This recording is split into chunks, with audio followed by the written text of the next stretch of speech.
영국 BBC가 밝힌 북한의 충격적인 소식을 전해왔습니다. 북한은 어떻게 최정예 해커 부대를 만들어냈을까요? 2016년 북한 해커들은 방글라데시의 국영은행 해킹 계획을 세웠다.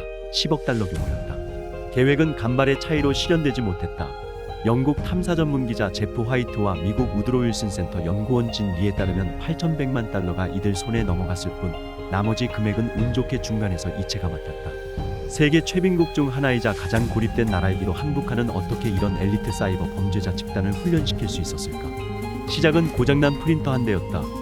현대 사회에서 매일같이 발생하는 문제이기도 하다. 방글라데시 은행 직원들에게도 마찬가지였다. 그저 귀찮은 기술 문제 정도일 뿐이었다. 그러나 사실 이는 단순한 프린터 고장이 아니었다. 모든 은행에서 의례 벌어지는 일도 아니었다. 수백만 명이 가난에 시달리는 이 남아시아 국가의 중앙은행은 국가의 귀중한 외화 보유고를 감독할 책임이 있었다. 그리고 문제의 프린터는 중요한 역할을 맡고 있었다. 이 프린터는 방글라데시 수도 다카의 은행 본사 건물 10층 보안이 유독 강화된 방에 설치돼 있었다. 은행에서 오가는 수백만 달러 규모의 이체 기록들을 인쇄하는 게 이 프린터의 일이었다. 프린터 작동이 멈춘 사실을 직원이 발견한 건 2016년 2월 5일 금요일 오전 8시 45분쯤이었다. 담당자 주바르 빈 후다는 경찰에 여타 다른 날들처럼 늘 발생하는 문제가 또 다시 일어난 것이라고 생각했다면서 예전에도 기계 결함이 있었다고 진술했다. 사실 이는 방글라데시 은행이 곤란에 빠졌다는 첫 신호였다. 해커들은 은행 컴퓨터 네트워크에 침입했고 프린터가 고장났던 시점엔 역대 가장 대담한 사이버 공격을 벌이고 있었다. 해커들의 목표는 10억 달러를 훔치는 것이었다. 이 범죄 집단은 돈을 빼돌리기 위해 가짜 은행 계좌와 자선단체들, 카지노 그리고 곳곳에 퍼져있는 공범들을 활용했다. 이들은 과연 누구이며 어디서 왔을까? 조사에 따르면 사건 현장에 남은 디지털 지문은 한 지점을 가리키고 있었다. 바로 북한 정부였다. 북한이 사이버 범죄의 주요 용의선상에 올랐다는 사실은 일부 사람들에겐 놀라울 수 있다. 북한은 세계에서 가장 가난한 나라 중 하나일 뿐더러 기술과 경제를 비롯해 거의 모든 부문에서 뒤처져 있기 때문이다. 그러나 미 연방수사국에 따르면 이 대담한 방글라데시 은행 해킹 사건은 북한의 음지 해커 집단과 아시아 전역에 걸쳐있는 중개인들이 몇 년에 걸쳐 준비한 조직적 활동의 정점이었다. 그리고 그 뒤엔 북한 정권이 있었다. 사이버 보안업계에서 북한 해커들은 일명 라자루스 그룹으로 알려졌다. 죽음에서 부활한 성경 속 인물 라자로 가톨릭에선 라자로라고 부른다 해서 따온 이름이다. 라자루스 그룹에 대해선 알려진 바가 많지 않다. FBI는 최근 이 그룹의 일원으로 추정되는 용의자 박진혁의 신원을 공개했다. FBI 수사관의 진술서에 따르면 박진혁의 디지털 족적은 2002년부터 2013년 또는 2014년까지 때때로 다른에서 발견됐다. 그 와중에 평양에서도 그의 인터넷 활동이 포착됐다. FBI는 이어 박진혁의 사진을 공개했다. 조선엑스포 직원이 외부 고객에게 박진혁을 소개하며 보낸 이메일에서 확보한 것이었다. FBI는 박진혁이 낮은 프로그래머로 밤엔 해커로 일한다고 설명했다. 2018년 6월 미 당국은 박진혁을 컴퓨터 사기 음모를 꾸민 혐의로 기소했다. 앞서 2014년 9월에서 2018년 8월 사이에는 이메일 등 전자통신을 이용한 사기를 계획한 혐의도 적용됐다. 붙잡힌다면 박진혁은 징역 20년에 처해질 전망이다. 그러나 그는 혐의 적용 4년 전 이미 중국에서 북한으로 돌아간 상황이다. 이 남자가 북한 정권의 해커가 된 건 하룻밤새 벌어진 일이 아니다. 방글라데시 은행 직원이 프린터를 껐다 다시 켰다. 그때 우려스러운 소식이 전해졌다. 뉴욕 연방준비은행에서 날아온 긴급 메시지였다. 방글라데시에 미국 달러 계좌가 있는 곳이기도 하다. 연준은 방글라데시 은행으로부터 보유액 전체를 출금해 달라는 지시를 받았다고 했다. 수십억 달러에 달하는 돈이었다. 방글라데시 측은 상황 파악을 위해 연준에 연락을 시도했다. 그러나 해커들의 치밀한 시간 계산에 따라 이들의 연락은 제때 닿지 못했다. 해커들이 작업을 시작한 건 방글라데시 시간으로 2월 4일 목요일 저녁 8시였다. 뉴욕은 아직 목요일 아침이었다. 방글라데시가 잠든 사이 연준이 해커들의 계획대로 물론 어떤 일이 벌어지는지 연준도 알지 못했다. 이를 진행할 수 있도록 시차가 시간을 벌어준 셈이었다. 해커들은 시간을 벌기 위해 다른 수법도 썼다. 이들은 연준에서 돈을 빼돌리자마자 이 돈을 다른 곳으로 보내야 했다. 해커들은 필리핀 마닐라에 개설해 둔 계좌를 이용했다. 아시아 많은 지역에서 공휴일인 2016년 2월 29일 월요일 음력 설 첫날이었다. 해커들은 방글라데시와 뉴욕, 필리핀의 시차를 악용해 닷새짜리 작전을 짰다. 사실 이 모든 계획에 이르기까지 이들에겐 충분한 시간이 있었다. 라자루스 그룹이 1년에 걸쳐 방글라데시 은행 컴퓨터에 침입해 있었기 때문이다. 2015년 1월 문제될 게 없어 보이는 이메일 한 통이 방글라데시 은행 직원들에게 전송됐다. 자신을 나셀 알람이라고 소개하는 한 구직자가 보낸 것이었다. 공손한 어투의 이문의 메일엔 그의 이력서 다운로드 링크가 포함돼 있었다. 물론 나셀은 실존 인물이 아니었다. FBI에 따르면 이는 라자루스 그룹이 쓰는 가명이었다. 적어도 한 명 이상의 은행 직원이 이 수법에 넘어갔고 다운로드 버튼을 눌렀다. 그렇게 방글라데시 은행 컴퓨터는 바이러스에 감염됐다. 은행 시스템에 침입한 이후 라자루스 그룹은 비밀스럽게 여러 컴퓨터를 넘나들며 은행의 디지털 금고와 그 속의 돈을 향해 통로를 뚫어나갔다. 해커들은 스위프트로 불리는 방글라데시 은행 핵심 시스템에까지 침투하는 데 성공했다. 전 세계 수천 개 은행이 거액의 돈을 이체할 때 쓰는 시스템이었다. 해커들은 스위프트의 보안 약점을 노리지 않았다. 그럴 필요가 없었기 때문이었다. 스위프트를 다루는 데 있어서 이 해커들은 진짜 은행 직원과 다름없었다. 돈을 고스란히 되찾긴 어려울 거란 사실은 곧 명확해졌다. 일부 금액은 이미 필리핀에 다다른 상황이었다. 필리핀 당국은 돈을 회수하려면 법적 절차를 밟아야 한다는 입장이었다. 법원 명령은 공적 정보였다. 그달 말 방글라데시 은행은 소송 절차에 돌입했다. 그리고 이 사기 사건은 전 세계에 알려졌다. 총재에게 내려진 처분은 즉각적이었다. 아스타나는 총재는 사임을 요구받았고 이후엔 그를 한 번도 보지 못했다고 했다. 캐럴린 멀론이 미국 하원 의원은 이 사건에 대해 처음 알게 된 순간을 생생하게 기억한다. 공항에 가야 해서 의회를 막 나선 참이었어요. 이런 사건이 벌어졌다는 소식을 읽게 되었는데 너무 흥미롭고 충격적이더라고요. 놀라운 사건이죠. 아마 제가 금융시장에서 본 사건들 중 가장 놀라운 축에 속할 겁니다. 미 하원 금융위원회 소속인 멀로니는 보다 더 거시적인 전망을 내놨다. 스위프트는 전 세계 수십억 달러 규모 거래를 뒷받침하는 시스템이었다. 이런 사건이 스위프트의 신뢰도를 심각하게 훼손할 수 있다는 것이다. 해커들의 송금 목적지였던 RCBC 마닐라 지점은 주피터 스트리트에 자리 잡고 있었다.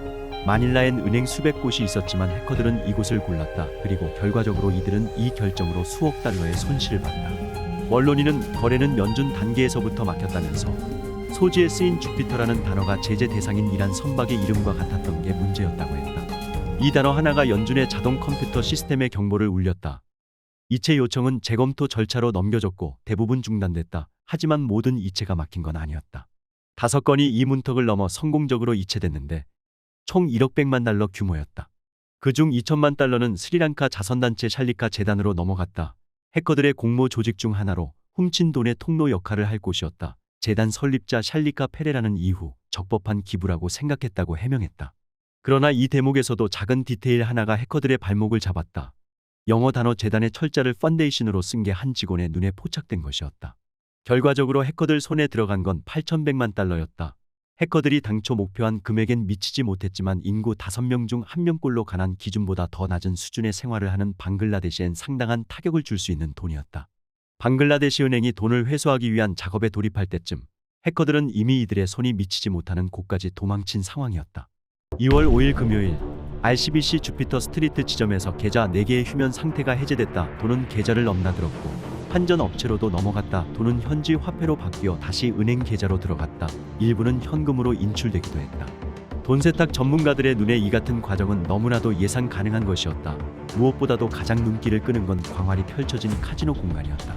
마닐라는 오락이 불법인 중국의 도박꾼들이 몰려드는 곳이었다. 그 중에서도 솔레어는 아시아에서 가장 고급스러운 카지노 중 하나라는 게 모하메드 코엔 인사이드 아시안 도박 매거진 선임 기자의 평가다. 동남아 여느 곳과 비교해도 정말 아름답게 설계됐어요. 테이블 400여 개와 슬롯머신 2,000여 개가 설치돼 있죠. 방글라데시 은행을 턴 이들이 돈 세탁의 다음 단계를 모의한 곳이 바로 이 화려한 카지노였다. RCBC를 통해 세탁한 8,100만 달러 중 5천만 달러는 솔레어와 또 다른 카지노 마이다스의 계좌에 보관됐다. 다른 3,100만 달러는 어디로 갔을까? 이번 사건 조사를 맡은 필리핀 상원위원회에 따르면 이 돈은 수 웨이캉이라는 이름의 한 중국인 남성에게 넘겨졌다. 그는 전용기를 타고 마을을 떠난 뒤 2번 다시 소식이 들려오지 않았다고 한다. 카지노를 돈 세탁 통로로 이용하는 건 추적망을 따돌리려는 목적이었다. 훔친 돈을 카지노 칩으로 바꾼 뒤 도박 테이블에서 굴리고 이를 다시 현금으로 바꿔오면 조사관들이 돈의 흐름을 추적하기가 사실상 불가능해지는 것이었다. 하지만 여전히 위험한 방법이 아닐까? 혹시 해커들이 도박장에서 돈을 잃게 된다면 어떻게 될까? 물론 그런 일은 없었다. 우선 이 해커들은 카지노에 개방된 공간이 아닌 프라이빗 룸을 예약했다. 함께 판을 벌릴 도박꾼들 역시 모두 이들의 공범이었다. 해커들이 판을 쥐락펴락할 수 있었던 것이다. 해커들은 이제 훔친 돈을 세탁해 건전한 방식으로 회수할 수 있었다. 하지만 그러기 위해선 공범들과 그들의 베팅을 세심하게 관리할 필요가 있었다. 이는 시간이 걸리는 작업이었다. 이 도박꾼들은 몇 주에 걸쳐 마닐라의 카지노들에 처박힌 채 돈을 불렸다. 그러는 사이 방글라데시 은행은 열심히 사라진 돈을 뒤쫓았다. 은행 직원들이 마닐라에 도착했고 돈의 행방을 파악했다. 그러나 이들은 카지노 문 앞에서 장벽을 만났다. 당시 필리핀 도박장들은 돈 세탁 규제가 닿지 않는 상황이었다. 일단 중간에 카지노가 끼면 돈은 합법적 도박꾼들 손에 들어간 셈인데 이들은 어떤 식으로든 도박장 테이블 위에 이 돈을 뿌릴 권리가 있는 사람들이었다. 솔레어 카지노는 범죄 수익금이 오가는 줄 몰랐다며 당국의 수사에 협조하고 있다고 밝혔다. 마이다스 카지노는 입장 표명 문의에 답하지 않았다. 은행 직원들은 마이다스 카지노에서의 돈 세탁 작전을 짠 이들 중 한 명으로부터 1,600만 달러를 회수했다. 김웡이라는 이름의 남성이었다. 김은 기소됐지만 추후 혐의에서 벗어났다. 나머지 3,400만 달러는 여전히 세탁 중이었다.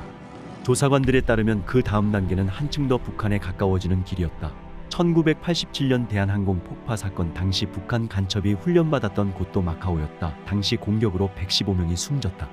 김정은의 이복형 김정남이 모국을 떠나 지낸 곳도 마카오였다. 김정남은 이후 말레이시아에서 김정은 지시 암살로 추정되는 독극물 공격을 받아 사망했다. 방글라데시 은행에서 빼돌린 돈이 필리핀을 거쳐 세탁되자 마카오와의 연결고리가 하나둘씩 나타나기 시작했다. 솔레어에서 도박 작전을 짰던 이들 중 상당수는 마카오로 돌아간 흔적이 확인된 것이다. 프라이빗룸을 예약했던 이들 중 2명 역시 마카오에 있었다. 조사관들은 도둑맞은 돈 대부분이 이 작은 중국 영토에 다다랐을 것이라고 봤다. 북한으로 보내지기 전에 말이다. 북한은 명실상부 세계에서 가장 잘 다듬어진 해커들을 양산해내고 있는 것으로 보인다. 북한이 왜 어떻게 이런 엘리트 사이버전 부대를 육성하는지 이해하려면 1948년부터 북한을 통치해온 일가족을 들여다볼 필요가 있다. 김씨 일가 말이다. 김일성 주석은 조선민주주의 인민공화국으로 알려져 있는 이 나라를 세웠다. 북한은 사회주의 정치 체제를 기반으로 돌아가지만 이 체제의 실상은 사실 군주제에 가깝다. 그의 아들 김정일은 군부를 권력 기반으로 삼았다. 탄도미사일과 핵실험 등을 감행하며 계속해서 미국을 자극했다. 군사 실험 비용을 충당하기 위해 북한 정권은 불법적인 일들에 눈을 돌리기 시작했다. 미 당국에 따르면 슈퍼달러 위조 지폐도 이 같은 작업의 일환이었다. 김정은은 김일성의 사망 직후인 2011년 말 지도자 자리에 올랐다. 그는 핵무기가 나라의 귀중한 재부가 될 거라고 했다. 그러나 김정은 역시 돈은 필요했다. 2006년 핵실험 및 장거리 탄도미사일 발사 이후 유엔 안전보장이사회의 대북 제재가 그 어느 때보다 엄혹했던 시기였다. 미 당국은 이런 상황에서 북한이 해킹을 하나의 해결책으로 여겼을 것이라고 분석했다. 그러나 과학기술의 수용이 북한 주민들의 자유로운 인터넷 접속으로 이어진 건 아니었다. 주민들이 인터넷에 노출되면 바깥 세상에 대한 너무 많은 정보가 드러날 가능성이 있었다. 조국의 신화를 부정하는 정보와 마주할 수도 있었다.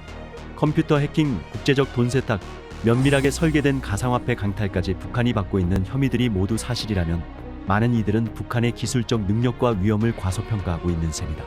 이는 점점 더 긴밀하게 연결되고 있는 우리 세계의 역학 그리고 보안 전문가들이 비대칭적 위협이라고 부르는 우리의 취약성 측면에선 걸리적거리는 요소이기도 하다. 이 비대칭적 위협은 상대적으로 작은 적이 새로운 방식으로 힘을 이용해 본래의 능력보다 더 큰 위협을 가하는 능력을 일컫는다. 조사관들은 이 작고 가난한 나라가 어떻게 이렇게 소리 없이 수천 마일 떨어진 부자들과 권력자들의 은행 계좌와 이메일에 접근할 수 있었는지 밝혀냈다. 해커들은 피해자들의 경제적 또 전문직으로서의 삶을 황폐하게 만들고 이들의 평판을 진흙더미로 처박는 데 이 같은 능력을 썼다. 범죄의 검은 연결고리, 첩보 활동과 국가 간의 힘겨루기는 분명 이 국제 전선의 새로운 최전방 영역이다. 그리고 이 영역은 빠르게 확장하고 있다. 지금까지 정성산TV에서 전해드렸습니다. 정성산TV 좋아요, 구독, 알림은 큰 힘이 되겠습니다.